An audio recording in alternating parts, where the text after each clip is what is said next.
You got to decide who you're going to be. John the Baptist was completely set apart to God. I find it interesting in Luke chapter 1, verse 13 and 14, when the angel comes to Elizabeth after she's been barren, can't give birth, been praying, now she's beyond time, that the angel says, God heard your prayer. You're going to have a child, and this child is going to be great in the eyes of God. Have you ever wanted to be great in the eyes of God? Listen to what happens next. Don't have strong drink. That's what the angel says. John the Baptist is not to have strong drink, and he's going to be set apart, filled even in his mother's womb by the Holy Spirit. When you become a believer in Jesus, when you become a disciple of his and you give your whole life away to him, you get filled up by God, the Holy Spirit. What happened to John the Baptist?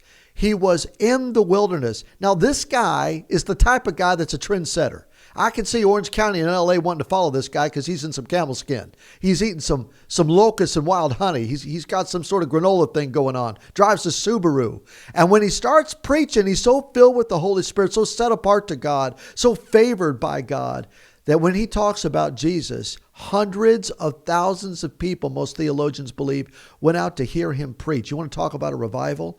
And when they came out to hear him preach, they said, what should we do? And John said, I'm going to baptize you, and I'm going to do so for you as a foreshadowing to say, I'm going to believe in the Messiah of the one to come. But there's one who is to come. His name's Jesus, actually.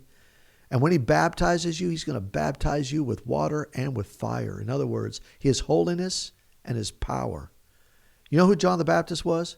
A finger pointer, a sandal untier. Do you know what Jesus said about him? The greatest among men. There's one thing that anybody who loves you most should want for you. They should want for you to hear, well done. Well done, Mary. Well done, Pete. Well done, Bob. My good and faithful servant. You know who gets that? The person who decides that they're simply a herald.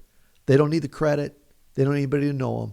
They're set apart to the greatness of God. And when people see them, they see a finger pointer to Jesus. Who are you, friend? Who have you decided to become?